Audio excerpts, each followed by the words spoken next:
Morgan Nix was taken while she was catching butterflies in a crowded baseball field in Alma, Kansas. In a matter of minutes, she was gone. Her mother that day had a bad feeling knowing that she shouldn't have let her kid out of her sight, but she ignored her intuition, and 30 years later, she still hasn't seen that smile again. Police actually interviewed the monster and prime suspect of this case, Billy Jack Lynch, back in 95. But they let him walk away because he just didn't confess to kidnapping her or doing what God knows what. Months later, he was convicted for trying to solicit another little girl. He later died in prison in the 2000s, thinking that he had taken his secret to the grave and that nobody would know what he did. But the FBI hunted down his truck, dismantled it entirely, and found a single strand of hair, a single strand of DNA that changed everything. This is the disappearance of Morgan Nix. Let's dive in. It was June 9th of 1995 in Alma, Kansas, and Morgan and her mom, Colleen, are enjoying a cheesy grilled sandwich together. This was supposed to be a mother and daughter date. It was much needed. Morgan was just 6 years old at the time, and she's a happy-go-lucky kid. She had this little gap in her smile. It was so adorable. Morgan was the oldest of three siblings. She had a sibling who was 3 years old and another one who I believe was 2 years old. It was supposed to be bonding time because her mom didn't want Morgan to feel left aside because she was the oldest. After eating, they decided they were going to go to a local little baseball game that was going on between their hometown of Ozark and Alma, where they were. Morgan and her mom watched the game for a while, but Morgan was losing interest. At the end, she was just a 6-year-old. As the sun went down, Morgan asked if she could go and catch fireflies with another two kids that were in the park. She wanted to go to a little group of trees that was by the parking lot. It was right there. It was just a couple of yards away. You could literally see it from where they were sitting. Colleen had a bad feeling about this though. Her intuition was screaming to not let Morgan out of her sight. So originally what she did, she actually told Morgan that she couldn't go, that she had to stay right there. But the other parents in the game, who were actually her friends, they kind of persuaded her. She was being too overprotective. What was going to happen? She was going to be right there. And they convinced her to just let her go play because she was a child and childs need to play. They were all right there. What was going to happen, right? It was a baseball game in a small town and it was the 90s. What could happen, right?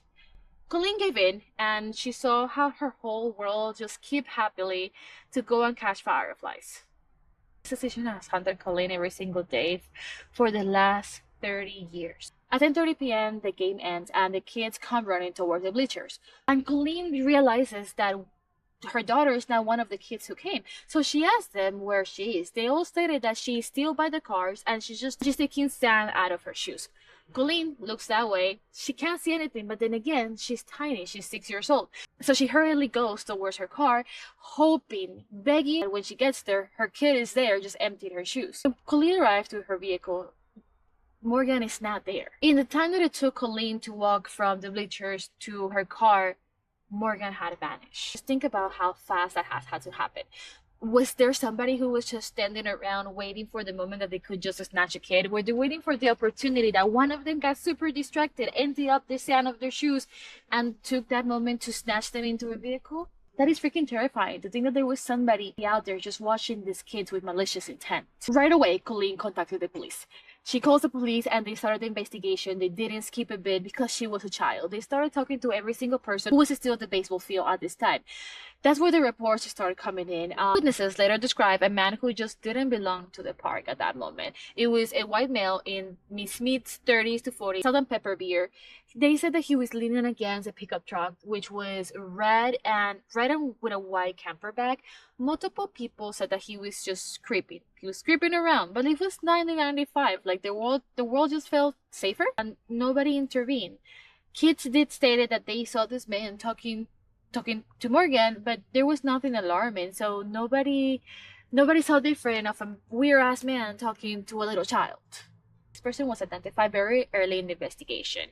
He was actually interviewed, and his name was Billy Jack Lynch. Living nearby in a city called Van Buren. He rode a red pickup truck, but he didn't have the white camper on top. But then again, those things were removable, so he could have just taken out. Police know that he was a creep. Like, this man had already had like a rap sheet of weird stuff. But the reason why he was there at that moment is because 2 months after Morgan went missing, he tried to solicit another little girl. He drove by a house with his car, and there was a little girl sitting outside, and he tried to get her into his vehicle. Her parents saw what was happening, and they rapidly called the police and were able to catch this freaking freak. But the police sat across from him, like, I'm sitting across from you, and because he didn't outrightly say, yes, I took Morgan Lynx, they just let him go away.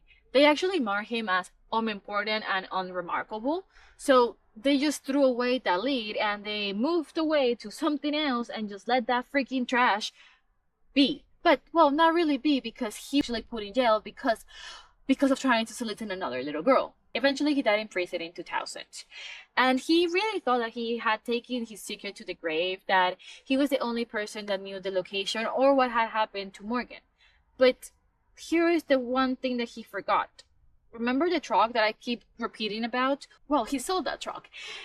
He thought that selling that truck most likely was going to be resold, and the police was going to lose track of the truck and was not going to be able to investigate it. Well, he thought wrong. Why he thought wrong? Because the FBI was able to track down said truck, and they purchased that from the person who owned it at the time, who had no connections to the case or to Billy or anything. He didn't know he was driving a literal crime scene. So when he knew, he just gave up the car. Police dismantled this car entirely. They took away the panels, the windows, the seats, the carpet. Every single part of that car was taken out. And they discovered something. They discovered one strand of hair. But this strand of hair had no DNA, had no follicle. It was just a strand without the little pointy thing on the top. Why was this important? Usually for traditional DNA testing, you need the follicle, because that's where you get the DNA from. If not, it just gets extremely hard. So the police, when they found this, they found a roadblock. They turned out to the expert on this case, which was Colleen Nix. Colleen Nix, after the disappearance of her daughter, she never left Alma. You would think that a person would want to get the farthest away from the place where their life went to hell, but no, she instead stayed there. She moved her family from Ozark to Alma, and she set up base there. She learns by firsthand how broken the system was when it came to finding missing people. So she started what is now called the Morgan Nix Foundation. What is the Morgan Nix Foundation? Well, it's a non-profit foundation that aids by missing people, missing kids, missing teenagers, and also help with mental health and any other type of services that are in need at that moment. Colleen and her foundation has helped bring home thousands of kids. But the irony of this situation is that she still has a puzzle of her family that is missing. In one of the articles that I read, Colleen was stating how her kids took it very hard. It was very hard for them to understand what was going on. One of her children kept asking her, why did she lost her sister? When was her sister going to come home? And as a parent, it must have been devastating for her to hear, because she wanted to bring her kid home more than anybody in this world. That's why she founded her foundation. When the police called her and let her know that they had found DNA, but they had no way to test it, her heart skipped a bit, because she knew exactly where to take it. Colleen pushed investigators to use something that is called mitochondrial DNA, or mtDNA testing. Colleen had found a lab in Texas that was called Othram, specialized in something that is called forensic-grade genome sequences, meaning that they can build a DNA profile from the single strand of hair, even if it had no follicle. How did they do this? I have no freaking idea. However, the results from Quantico were quite astonishing. This was a maternal match to the Nix family. What are the freaking odds? So, not a single person from Morgan Nix family had ever spoken to Billy Jack Lynx, had never been in that vehicle, had never been in the vicinity of this fucking monster. However, one strand of their hair ended up underneath the floor of his truck. He definitely did it. I know he freaking did it, but he's already dead, and hopefully he's burning somewhere in hell for what he did. We still do not know where Morgan is. Kind of know what might have happened to her, but we don't know where she is. She still hasn't brought home. Billy Jack Lynx thought that time would have washed away the evidence of his crime, but they didn't. It's been 30 years that Colleen has been waiting for her little girl to come home. There's not really a way that I can finish this because we already know who did it, but we don't know where she is. I just really hope that Morgan gets to go home one day. Well, thank you so much for coming once again to hear me talk about a missing persons case that is just not getting the enough attention that it should be getting. If we stop talking about these missing people, then they are truly missing because when you stop talking about them, they are truly forgotten. While somebody remembers them, they're still here and there's still hope that they can be found. Thank you.